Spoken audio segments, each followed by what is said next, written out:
Israel does not want to stop the war. ഇസ്രയേലിൻ്റെ ആണവ നിലയം ഉൾപ്പെടെ കഴിഞ്ഞ ദിവസം ആക്രമണ വിധേയമായപ്പോൾ ഇസ്രായേലിൽ ചങ്കടിപ്പ് വർദ്ധിക്കുകയാണ്. ബെഞ്ചമിൻ നെതന്യാഹുവിന് തനിക്കെതിരെയുള്ള കേസുകളൊന്നും പ്രത്യക്ഷപ്പെടാതിരിക്കുന്നതിന് പെർപ്പച്വൽ സ്റ്റേറ്റ് ഓഫ് വാർ ആവശ്യമാണ്. ട്രംപിൻ്റെ നീക്കം യുദ്ധം അവസാനിപ്പിക്കുക എന്നതാണോ എന്ന് കൃത്യമായി പറയാനാവില്ല. ഇതുവരെ പറഞ്ഞിട്ടില്ലാത്ത മറ്റു ചില ഫോർമേഷൻസ് വരാനുള്ള സാധ്യത തള്ളിക്കളയാനാവില്ല.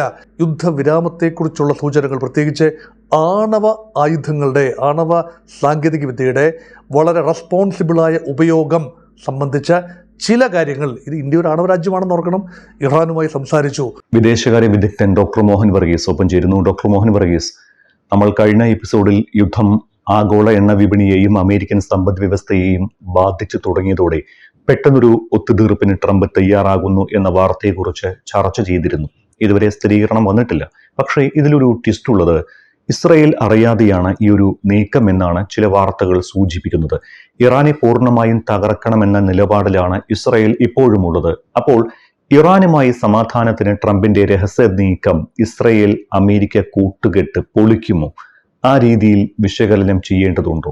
അങ്ങനെ വിശകലനം ചെയ്യുന്ന ആളുകളുണ്ട്. അമേരിക്കയുടെ അജണ്ടയും ഇസ്രയേലിൻ്റെ അജണ്ടയും എക്കാലത്തും കൺവേർജ് ചെയ്ത് കൊള്ളണമെന്നില്ല. ഇറാനെ ദുർബലമാക്കണം, ബലഹീനമാക്കണം, ഇറാൻ്റെ പ്രഹരശേഷി കുറയ്ക്കണം എന്നത് അമേരിക്കയുടെ മാത്രമല്ല ഇസ്രയേലിൻ്റെയും ആഗ്രഹമാണ്, ഇസ്രയേലിൻ്റെ പ്രധാനപ്പെട്ട ആഗ്രഹമാണ്. പക്ഷേ അതിൻ്റെ തോതിനെക്കുറിച്ച് വ്യത്യാസമുണ്ടാവാം. Israel does not want to stop the war. എന്ത് വില കൊടുത്തും യുദ്ധം പരമാവധി നീട്ടിക്കൊണ്ടു പോവുകയും ഭാവിയിൽ ഇറാനിൽ നിന്ന് വരാനുള്ള എല്ലാ ആക്രമണ സാധ്യതയും ഇപ്പോൾ തന്നെ അവസാനിപ്പിക്കുകയും ചെയ്യുക എന്നത് ഇസ്രയേലിൻ്റെ പ്രഖ്യാപിത നിലപാടാണ്. അമേരിക്കയ്ക്ക് അങ്ങനെയൊന്നുമില്ല. ഇറാൻ ഒരു വയബിൾ ഫോഴ്സായി അവിടെ നിലനിൽക്കണം. എങ്കിൽ മാത്രമേ, എപ്പോഴും ഞാൻ പറയുന്ന ഒരു കാര്യം വീണ്ടും പറയുന്നു, എങ്കിൽ മാത്രമേ അമേരിക്കയ്ക്ക് തങ്ങളുടെ സേനാ താവളങ്ങൾ ഗൾഫ് രാജ്യത്ത് നിലനിർത്താൻ ആവൂ. ഇസ്രയേലിനെ കാട്ടി ഗൾഫ് രാജ്യങ്ങളെ പേടിപ്പിക്കാനാവില്ല. ഇറാനെ കാട്ടി പേടിപ്പിക്കണമെങ്കിൽ ഇറാൻ അവശേഷിക്കണം, ഇറാന് കുറച്ചെങ്കിലും പ്രഹരശേഷി ഉണ്ടാകണം. ഇപ്പോഴുള്ളതുപോലെ വലിയ പ്രഹരശേഷി ഉണ്ടാവരുത്. ഇത് അമേരിക്കയുടെ ആഗ്രഹമാണ്. ഇപ്പം ഇസ്രയേലിനെ സംബന്ധിച്ചിടത്തോളം നിലനിൽപ്പാണ് വിഷയം. ഇസ്രയേൽ എന്ന രാജ്യത്തിൻ്റെ നിലനിൽപ്പ് വളരെ അപകടത്തിലാണ്. ഇറാൻ എന്ന രാജ്യം ഒരു ക്ലോക്ക് വെച്ച് പറയുകയാണ്, 2040 ഇസ്രയേൽ എന്ന രാജ്യത്തെ, ജൂതരാജ്യത്തെ ഭൂമുഖത്ത് നിന്ന് തങ്ങൾ നിഷ്കാസനം ചെയ്യും. ഇത് ഇസ്രയേലിനൊരു ചങ്കിടിപ്പാണ്.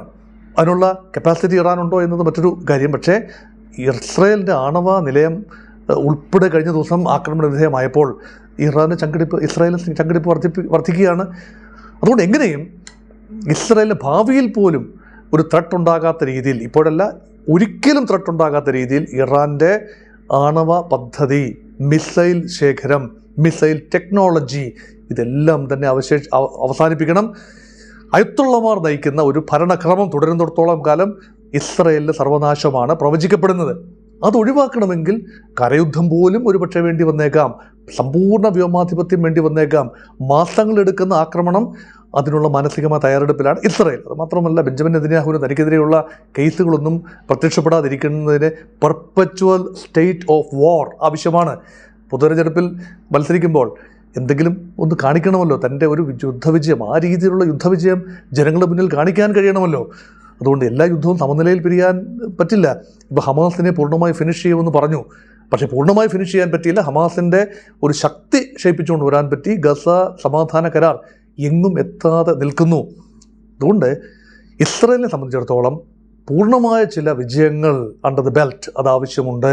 അതുകൊണ്ടാണ് നീട്ടിക്കൊണ്ടു പോകണമെന്ന് പറയുന്നത്. അമേരിക്കയ്ക്ക് അത് താല്പര്യമില്ല. ഒരു സ്റ്റേജ് കഴിയുമ്പോൾ തങ്ങൾ വിജയിച്ചിരിക്കുന്നു, തങ്ങളുടെ ലക്ഷ്യങ്ങൾ നിറവേറ്റി കഴിഞ്ഞു, ഇതാ തങ്ങൾ പിന്നോട്ട് പോകുന്നു എന്ന് പറഞ്ഞുകൊണ്ട് പിന്മാറുക എന്നതാണ് ആവശ്യം.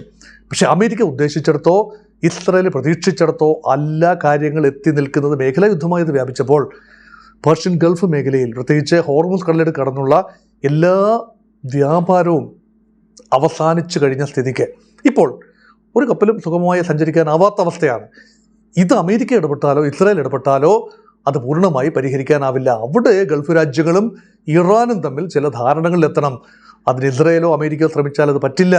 അവിടെയാണ് അമേരിക്കയ്ക്ക് പിടിയായുന്നത് എന്ന് തോന്നുമ്പോൾ ബുദ്ധിപരമായ സമീപനം എന്താണ്? കൂടുതൽ മുറുക്കാൻ നോക്കാതെ പോകുന്നിടത്ത് വെച്ച് പോട്ടെ, കിട്ടിയത് കൊണ്ട് അവസാനിപ്പിക്കുന്നു എന്ന ഒരു പ്രായോഗിക നിലപാടാവാം ട്രംപിൻ്റേത്. കാരണം ട്രംപ് ഒരു ബിസിനസ്സുകാരനാണ്. വലിയ നഷ്ടമൊന്നും സഹിക്കാൻ ബിസിനസ്സുകാർ തയ്യാറാവില്ല. താൽക്കാലിക നഷ്ടങ്ങൾ സഹിക്കാം. പക്ഷെ വൻ വിജയം അകന്നു പോകുമ്പോൾ കൂടുതൽ നഷ്ടങ്ങളിലേക്ക് ഇനി പോകുന്നത് ഒഴിവാക്കേണ്ടതുണ്ട്. അതുകൊണ്ടായിരിക്കാം അമേരിക്ക ഒരു സംയമനത്തിൻ്റെ സ്വരത്തിൽ ചിലപ്പോഴെങ്കിലും സംസാരിക്കുന്നതും. ഇസ്രയേലിന് അത് ബാധകമല്ല. പൂർണ്ണമായ ആക്രമണത്തിൻ്റെ ഒരു ഹോക്കിഷ് നിലപാട് തന്നെയാണ് ഇസ്രായേൽ എടുക്കുന്നത്. അതുകൊണ്ടാണ് ഈ വൈരുദ്ധ്യമുണ്ട്, അമേരിക്കയും ഇസ്രായേലും തമ്മിൽ വൈരുദ്ധ്യമുണ്ട് എന്ന് തോന്നുന്നത്. അതുകൊണ്ടാണ് ഇവിടെ ഈ യുദ്ധം നിർത്താനുള്ള ട്രംപിന്റെ നീക്കം വിജയിക്കുകയാണ് എങ്കിൽ, അത്തരത്തിലുള്ള ശ്രമങ്ങൾ നടക്കുന്നത് കൊണ്ടാണ് പശ്ചിമേഷ്യൻ രാഷ്ട്രീയത്തിൽ അത് വലിയൊരു മാറ്റത്തിന് വഴിവെക്കുമോ? ട്രംപിൻ്റെ നീക്കം യുദ്ധം അവസാനിപ്പിക്കുക എന്നതാണോ എന്ന് കൃത്യമായി പറയാനാവില്ല. യുദ്ധം അവസാനിക്കുന്നുവെങ്കിൽ അതിൻ്റെ ക്രെഡിറ്റ് എടുക്കാൻ ട്രംപ് ആയിരിക്കും ഏറ്റവും അധികം മുന്നോട്ട് വരിക എന്നത്. പക്ഷേ എൻ്റെ മനസ്സിൽ വരുന്നത് ട്രംപ് ആയിരിക്കില്ല യുദ്ധം അവസാനിപ്പിക്കുന്നത്. ആരുമായിരിക്കില്ല. ഇതുവരെ പറഞ്ഞിട്ടില്ലാത്ത മറ്റു ചില ഫോർമേഷൻസ് വരാനുള്ള സാധ്യത തള്ളിക്കളയാനാവില്ല. അവിടെയാണ് ഇന്ത്യ ഉൾപ്പെടെയുള്ള രാജ്യങ്ങൾ. ഇപ്പോൾ ഇന്ത്യ വളരെ സബ്ഡ്യൂഡ് റോളിലാണ് ഇന്ത്യ മുന്നോട്ട് പോയിക്കൊണ്ടിരിക്കുന്നത്. നോക്കൂ, ആദ്യ റൗണ്ടുകളിൽ ഇന്ത്യക്ക് വേണ്ട പോലെ പ്രതികരിക്കാൻ കഴിഞ്ഞില്ല. അത് വളരെയധികം ആരോപണങ്ങൾ ക്ഷണിച്ചു വരുത്തി. അത് ന്യായവുമാണ്, ആരോപണങ്ങൾ ന്യായവുമാണ്. കാരണം ഇന്ത്യക്ക് എന്തുകൊണ്ട് പ്രതികരിക്കാൻ കഴിഞ്ഞില്ല? ഇറാന് ഐക്യദാർഢ്യം പ്രഖ്യാപിച്ചില്ല എങ്കിൽ പോലും ഇറാന് നേരെ നടന്ന ആക്രമണത്തെ അപലപിക്കാൻ ഇന്ത്യ വൈകിയത് എന്തുകൊണ്ടാണ്? എന്നാൽ ഇറാൻ ഗൾഫ് രാജ്യങ്ങൾക്ക് നേരെ നടത്തിയ ആക്രമണത്തെ ഉടനടി അപലപിക്കുകയും ഐക്യരാഷ്ട്ര സംഘടനയിൽ പ്രമേയം ഉൾപ്പെടെ അവതരിപ്പിച്ചപ്പോൾ പിന്താങ്ങി സംസാരിക്കുകയും ചെയ്ത ഇന്ത്യ എന്തുകൊണ്ട് ഒരു ബാലൻസ്ഡ് ആയില്ല? പക്ഷേ ഇപ്പോൾ കഴിഞ്ഞ ഒരാഴ്ചയായി ഇന്ത്യയുടെ ഊർജ പ്രതിസന്ധി വർദ്ധിച്ച സാഹചര്യത്തിൽ, പ്രത്യേകിച്ച് ഇന്ത്യൻ പ്രവാസികളുടെ ഒരു സുരക്ഷയെക്കുറിച്ച് വലിയ ഭീഷണി ഇന്ത്യക്കുള്ളതുകൊണ്ട് ഇന്ത്യക്ക് ചില നിലപാടുകൾ എടുക്കേണ്ടി വരുന്നു, ചില രീതിയിൽ ഓപ്പൺ അപ്പ് ചെയ്യേണ്ടി വരുന്നു, ചില സംസ്ഥാനങ്ങൾ നടത്തേണ്ടി വരുന്നു. അതിൽ പ്രധാനപ്പെട്ടത് ഇന്ത്യൻ വിദേശകാര്യമന്ത്രി എസ് ജയശങ്കറും ഇറാൻ്റെ വിദേശകാര്യമന്ത്രി അബ്ബാസ് അറാക്ചിയും തമ്മിൽ നടത്തിയ 3 റൗണ്ട് സംസാരങ്ങളാണ്. അതിൻ്റെ ഫലമായിട്ടാണ് എണ്ണ ഏതെങ്കിലും രീതിയിൽ ഉപരോധം ഭേദിച്ചുകൊണ്ട് എണ്ണയും പ്രകൃതി വാതകവും ഹോർമൂസ് കടന്ന് ഇന്ത്യയിലേക്ക് കൊണ്ടുവരാൻ സാധിക്കുമെങ്കിൽ നന്ന് എന്ന ചിന്തയുണ്ടായത്.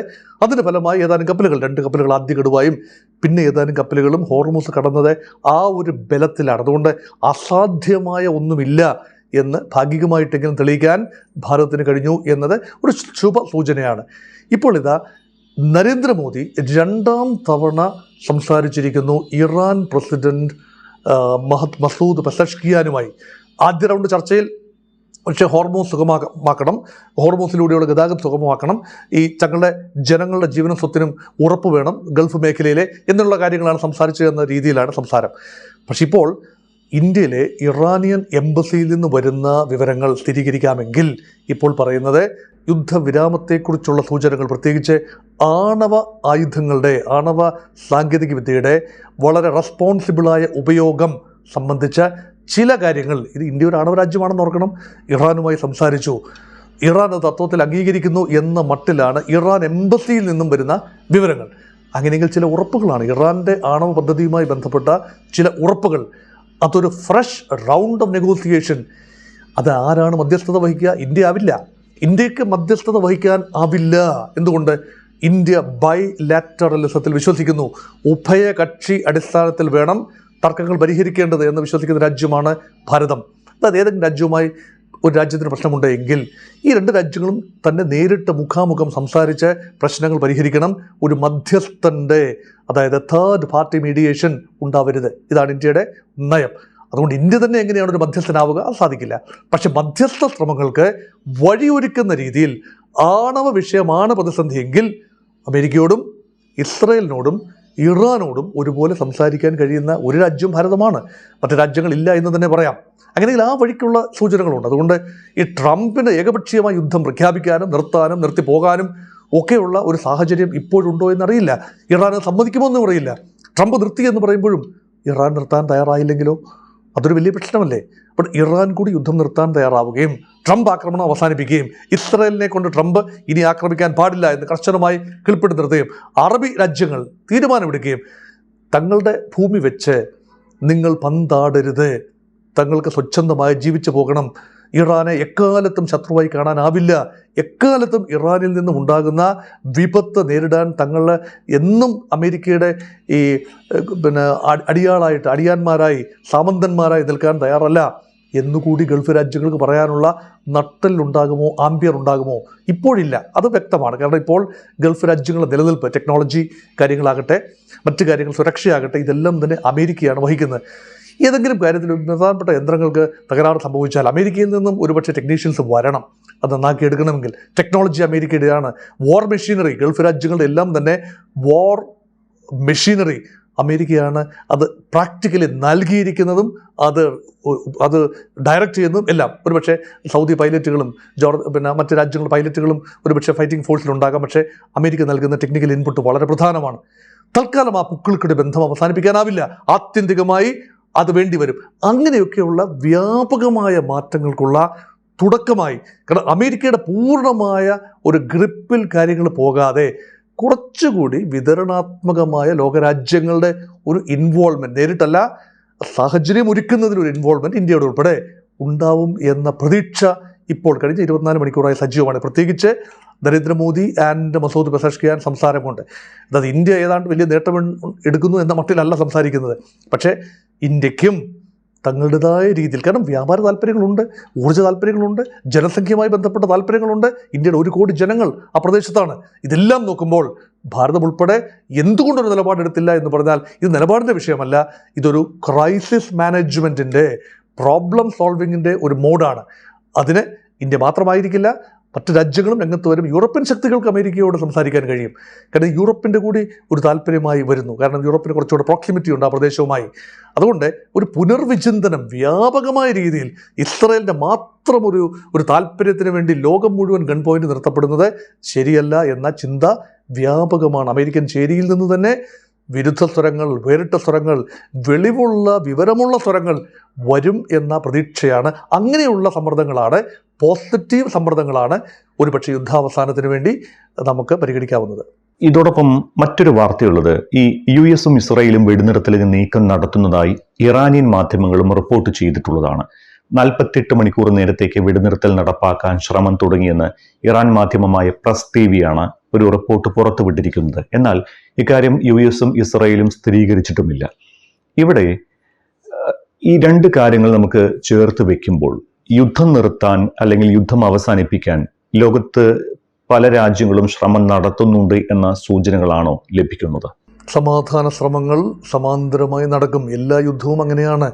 യുദ്ധം അവസാനിക്കുന്നത് ആരെങ്കിലും വിവരമുള്ള ആളുകൾ, ശുദ്ധമനസ്കരായ ആളുകൾ, നന്മ ആഗ്രഹിക്കുന്ന ആളുകൾ, അല്ലെങ്കിൽ രാജ്യങ്ങൾ, അല്ലെങ്കിൽ സംഘടനകൾ ശ്രമങ്ങൾ നടത്തുന്നു. ഐക്യരാഷ്ട്ര സംഘടന മരിച്ചുപോയി, അവർക്കൊരു ശ്രമവും നടത്താനാവില്ല. അതുകൊണ്ട് ഐക്യരാഷ്ട്ര സംഘടന ചെയ്യേണ്ട കാര്യങ്ങൾ മറ്റു ചില രാജ്യങ്ങളോ വ്യക്തികളോ സമുദായങ്ങളോ സമൂഹങ്ങളോ ഒക്കെ തന്നെ ചെയ്യേണ്ട ഒരവസ്ഥയാണ്. അങ്ങനെയുള്ള നീക്കങ്ങൾ ഉണ്ട് എന്നതിൻ്റെ സ്ഥിരീകരണം ഇറാൻ്റെ ഉള്ളിൽ നിന്ന് വരുന്നു എന്നത് ശുഭോദർക്കമാണ്. ഇറാൻ്റെ മാധ്യമങ്ങൾ എന്ന് പറയുമ്പോൾ സ്റ്റേറ്റ് കൺട്രോൾഡ് മാധ്യമങ്ങളാണ് പറയുന്നത്. സമാധാന ശ്രമങ്ങൾ നടക്കുന്നു, അങ്ങനെയൊരു നീക്കമുണ്ട്. ഒരു വെടിനിർത്തൽ, ഏതാണ്ട് 48 മണിക്കൂറിലേക്കുള്ള വെടിനിർത്തൽ അല്ലെങ്കിൽ ഏതാനും ദിവസത്തെ വെടിനിർത്തൽ എന്ന പ്രപ്പോസൽ ഉണ്ട് എന്ന് പറയുന്നത് ഇറാനാണ്. ആരിൽ നിന്ന് വന്നു എന്നറിയില്ല, പക്ഷേ അത് പറയുന്നത് ഇറാനാണ് വെളിയിൽ വിട്ടിരിക്കുന്നത്. പക്ഷേ ഇറാൻ അതേ ശ്വാസത്തിൽ തന്നെ പറയുന്നു, തങ്ങൾ ഭാഗികമായ താൽക്കാലികമായ വെടിനിർത്തലിന് അനുകൂലമല്ല, തങ്ങൾക്ക് വേണ്ടത് ശാശ്വതമായ സമാധാനമാണ്, ശാശ്വതമായ യുദ്ധവിരാമമാണ്. ഇറാൻ്റെ ആവശ്യങ്ങൾ ഒരിക്കൽ കൂടി വ്യക്തമായി ഇറാൻ കഴിഞ്ഞ ദിവസം പ്രകടിപ്പിച്ചു. യുദ്ധത്തിന് കാരണക്കാരായത് അമേരിക്കയാണെങ്കിൽ അമേരിക്ക തന്നെ ഇറാനെ അംഗീകരിക്കണം, ഇറാൻ്റെ പരമാധികാരം അംഗീകരിക്കണം. അതേപോലെ ഇറാനിലേക്ക് യുദ്ധം വ്യാപിക്കില്ല, ഇറാനെ തങ്ങൾ ഇനിയും ആക്രമിക്കില്ല എന്ന ഉറപ്പ് ഇസ്രായേലും അമേരിക്കയും നൽകിയേ മതിയാവൂ. അതോടൊപ്പം തന്നെ ഇറാന് നഷ്ടപരിഹാരം നൽകണം. ഇറാനെ ഏകപക്ഷീയമായി ആക്രമിച്ചതുകൊണ്ട് ഉണ്ടായ കഷ്ടനഷ്ടങ്ങൾക്ക് പരിഹാരം ഉണ്ടാവണം.